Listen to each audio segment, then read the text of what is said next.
So what is the Secure Act? Now, some of you may not even know what the Secure Act is, but the Secure Act got passed at the very tail end of 2019. Imagine that, things happen at the last minute when we're talking about Washington. So this was attached to a spending bill that happened at the very end of 2019.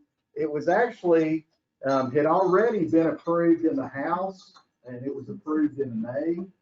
And there was really a lot of bipartisan support for this. So this is, I know we're kind of used to our elected representatives not necessarily reaching across the aisle always, but this was something that had bipartisan support. I think that you're going to see there's a lot of good and some things that may be a little bit more challenging, but overall I think they're very good intentions for this act that is now law. And then at the end of the year, it was passed by President Trump on the 20th. So this is something that came out at the very end of last year.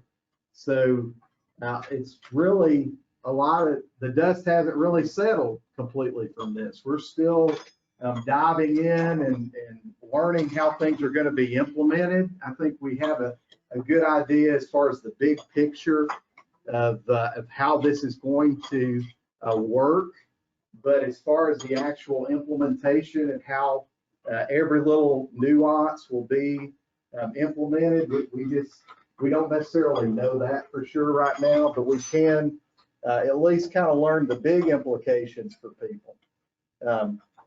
So what we're going to focus on in this webinar is the impact for individuals and individual financial planning, especially as they relate to individual retirement accounts. Now, most things that we're going to talk about will also affect you if you have assets in a 401k or a 403b. So there, with a few exceptions, and we'll note the exceptions, but most of these will also apply to a 401k or a 403b. But one of the big things that they've done, which is actually a really good thing, is they have increased the age with which you can contribute to IRAs. Now there's no longer an age limit. So as long as you're working and as long as you have earned income, you can contribute to an IRA. Yeah, I would say that's a great thing. As a nation, we are not as prepared as we could be across the board for retirement. So anything they can do to allow people to save for longer, I think is a fantastic idea. The other thing that's a really good thing is they have also extended the age for required minimum distributions. In the past, and for anybody that turned 70 and a half as of the end of last year, you have to start taking your required distributions at age 70 and a half. But for anybody that turns 70 and a half in 2020 or later, you have up until 72. So there's a lot of good reasons to do this. People are living longer. In a lot of cases, they're working longer, and they want to make sure that your money lasts longer. So if they don't require you to start depleting that until later in life, that should help with this problem. Now, some other things were attached that actually affect college savings plans. And I know a lot of people have kids and grandkids, and so the cost of college is, I mean, that's a big problem in and of itself that we'll hear debated a lot this year. But one of the good things that they've done is they have expanded the use of 529 college savings plans. So we'll cover that.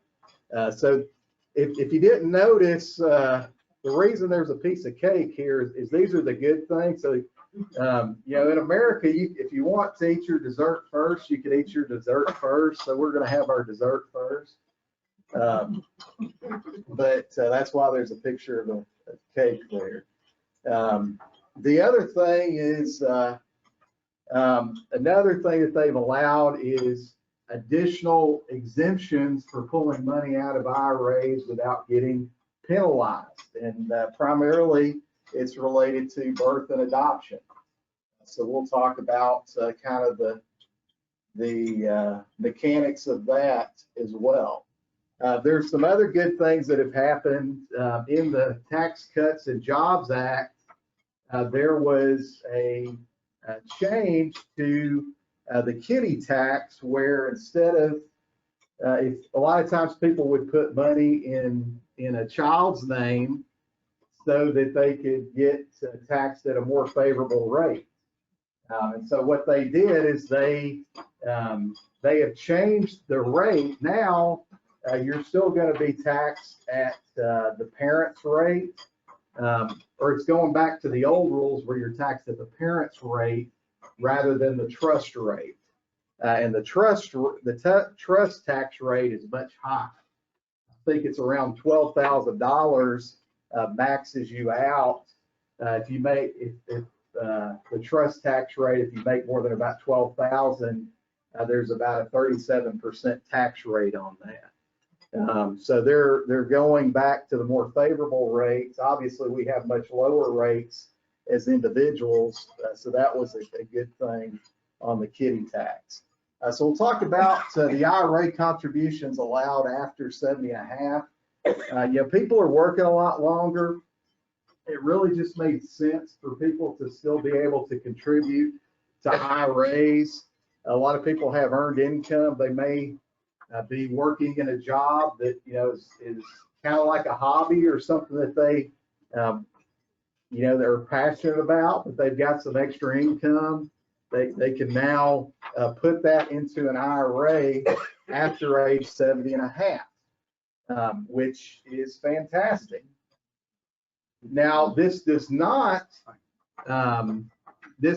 remove you from the requirement, though, once you reach the age to take your required minimum distribution, to pull some out for your required distribution. So if you can technically put money into an IRA, but you're still going to have to take your required minimum distribution also.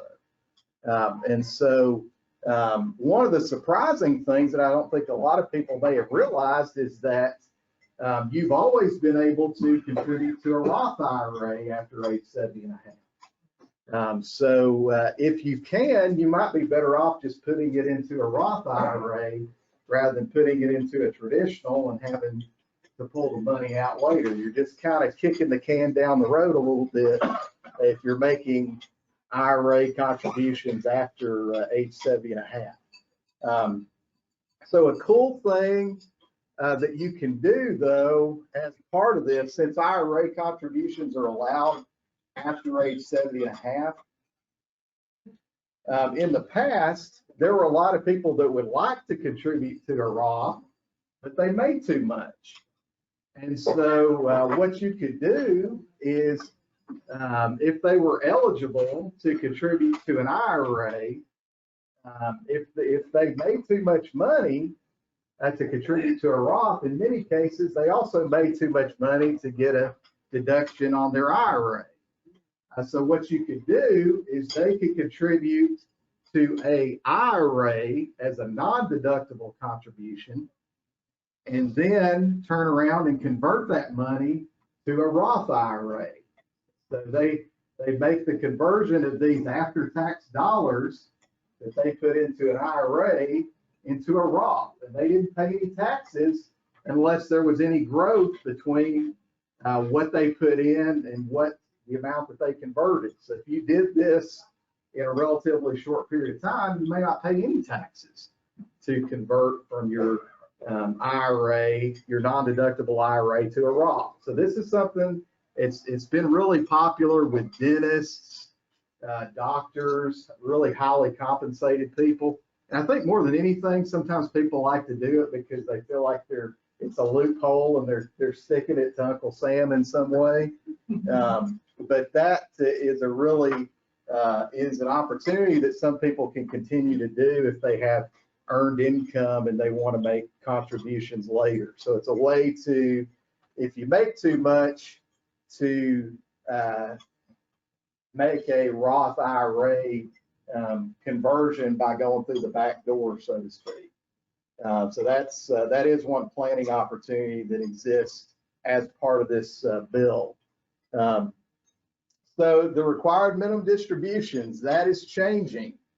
So keep in mind that if you turn 70 and a half, you still have to take, in 2019, you still have to take your first required minimum distribution, and you've got up until April 1st to do it, to avoid the penalty. So if you turn 70 and a half in 2019, you are under the old rule. If you turn 70 and a half in this year or later, now you have up until age 72 to take your first required minimum distribution. Now we'll show you how to calculate that later in the presentation. One thing that they didn't really change is they didn't change the tables. So they didn't change the way that you calculate it. You just start drawing based upon a later age and a later factor. So those are some of the changes. But as I mentioned, why do you want to take your required minimum distribution? Why don't you just say, hey, we'll forget about it? But why do you want to make sure you take your required minimum distribution? Exactly. If you don't take it, there's a 50% penalty. So this is something that you want to make sure that you do. And typically, you're also going to want to make sure you do it in the year you turn either 70 and a half or 72, because if you wait, you do have up until the first time, you have up until April 1st of the following year. But if you wait, you may be taken out 2 times in 1 year. So those are some important things to remember about the required minimum distributions. And it's something that typically, if you don't need to take it anyway, a lot of times people will wait until later in the year because they've got an opportunity to see that money grow for a longer period of time. But a lot of times we do a lot of these in November and December of the year. So how do you calculate your required minimum distribution? Because it's important that you take the right amount out and that you take all that you're required to take. So basically what they're going to do is once you hit that magic age to start taking required minimum distributions, you're going to look at your IRA balance on December 31st of the previous year, and you are going to divide by a factor in the life expectancy tables. So the life expectancy for most people, it's going to be your life expectancy and that of somebody that's a spouse that's deemed 10 years younger. Now, if your spouse is more than 10 years younger, you get a little bit of a break. They want that money to last for both people, so there's you get a more advantageous number to use if you have a younger spouse that's more than 10 years younger. So you're going to take the balance at the end of December 31st, and you're going to divide it by the factor here. This is a copy of the tables.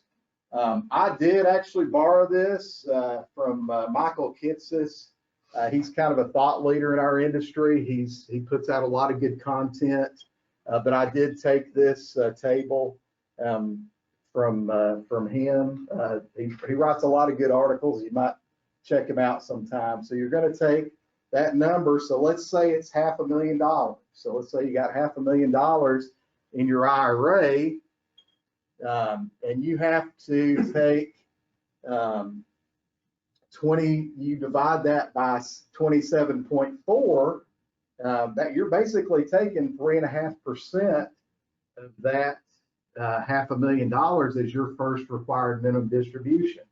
And every year, that number is going to get bigger. So typically over time, you're going to take out more and more, especially as you age, the numbers, the numbers get smaller. So as the number gets smaller, you have to pull out more money. And so, of course, with these pre-tax dollars, we do have to pay taxes when that money comes out. So that's that's the downside. You may like what your portfolio is doing, but you also don't want to pay taxes on that. So those are the downside to required minimum distributions. If you have multiple IRAs, sometimes people may have IRAs at multiple institutions for one reason or another. You can aggregate the balances for all your IRAs per individual. You can't include your spouse's IRAs. You have to calculate that separately. But you can aggregate all of your IRAs. So if you've got 3 different IRAs, you can add up the December 31st balance from all of those in calculating your required distribution. And in doing that, you can take it out of one account. So you can take it out of whichever account you want to, as long as you satisfy that. And believe me, the IRS is good at finding out if you did something when you're supposed to do it, so make sure you did it. Now, one thing that's a little bit different is this is where the rules don't apply with 401ks and 403bs. With your required minimum distributions, the 401k and 403b balances have to be calculated separately. So if you still have a 401k, you can't add that into your IRA balances in figuring out your required distribution. And there's a good reason for that. Sometimes people still work after age 70 and a half or 72. So if you're still working and you're not a 5% owner in the company you work for, they actually allow you to defer your required minimum distributions from your 401k or your 403b while you're still working. So that may be a reason why sometimes it's not a good idea to roll your money from your 401k to your IRA if you're still working or if you plan to work, because you can avoid that while you're still working. Does that make sense?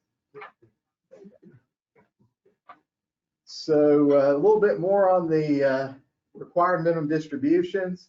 Now, this is a planning opportunity that was created really by the Tax Cuts and Jobs Act in 2018. So when we got the big tax bill, this was something that had existed for a while, but it wasn't as beneficial as it is today. Now, when you think about IRA distributions, if you're required to take this money out, you're going to have to pay taxes on it in just about every case. Now, this is one way that you may not pay taxes on all or part of your required minimum distribution, is if you utilize what's called the qualified charitable distribution. And every year we have a handful of people that do this. So if you're charitably inclined, you can earmark part of that required distribution to a church or charity of your choosing. Now, in order to do that, the check has to go directly to that charity. You cannot receive a check and then write a check to the charity. It has to be directly made to the charity. And that will allow part of that distribution. You can do it up to your required minimum distribution or 100,000, whichever is greater, to the charity of your choosing. And so where this really came in handy was now, as of 2018, we have a much higher standard deduction. So as a couple, you can deduct for 2020, you have to have almost more than 25,000 in itemized deductions to deduct, to itemize on your taxes. Where this really worked was for people that are charitably minded. Instead of taking the charitable deduction, they would use this qualified charitable distribution, and that portion of their required minimum distribution they didn't pay taxes on. Now, you can't itemize and do this. You can't take the charitable deduction and do this qualified charitable distribution in the same year. but you can do either or. And so what happens a lot of times is if you're really close to kind of hitting that threshold for the standard deduction, you may want to lump a lot of deductions into 1 year. Like something that we see people do is they may prepay their property taxes and things like that to get more lumped into 1 year. And so they'll take the standard deduction every other year, and then they'll itemize in years where they have more than the standard deduction. So you can do that. This qualified charitable distribution works out really well. You do typically, this is probably not something you want to wait until December the 26th to let your professional or institution know that you're going to do it, because it takes a little bit of work to make happen. But if you want to do this, this is something that you can still do. Now, where this plays into the new Secure Act is now you can actually do this at age 70 and a half. So if you're not taking a required distribution, you could, but you're pulling money out of your IRA anyway, and you're tithing or you're donating to charity out of that distribution anyway. Now you can have some of that be tax-free by utilizing that as early as age 70 and a half. So that in the tax code, it wasn't based upon your required minimum distribution age. It was based upon just the age 70 and a half. So that's a neat thing that you can still do. Can save you some on taxes. So if you're charitably minded, that may be a good thing to do to help out. Now, this is another thing that happened, and this impacts people that are having children or adopting. And so with IRAs, we know that individual retirement accounts are designed as long-term retirement accumulation. There's a few exceptions to where you can pull money out early and not have the 10% penalty prior to age 59 and a half.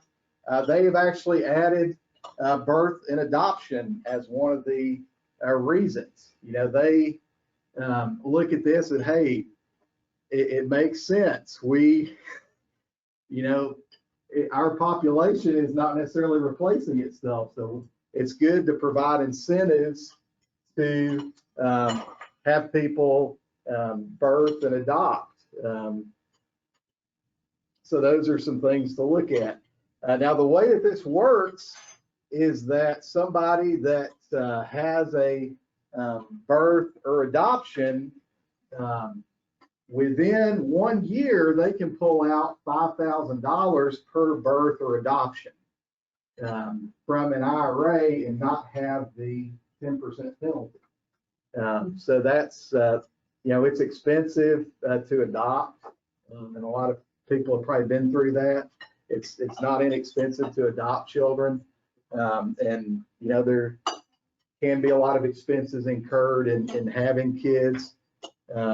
So now there is a way that you can actually pull out $5,000, and that is $5,000. So you can do that per owner of a retirement account. So it could be $5,000 for the husband, $5,000 for the wife. If you have twins, you can apply it for both births. Now, the thing that we're not really clear on is, and this is the thing that, you know, I'm not a big fan of people robbing from their future selves to pay for expenses now. And I think that this may hurt. It's a good intention, but they actually intend for people to be able to put money back in later, so they can put the money back. There is kind of an indefinite period of time that they're allowing for this. But when you don't set a date on something, it's less likely that that's ever going to happen. And they haven't really specified exactly how that's going to work.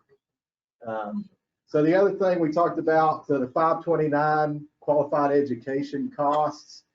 So they're expanding the use of this. I think this is a great thing.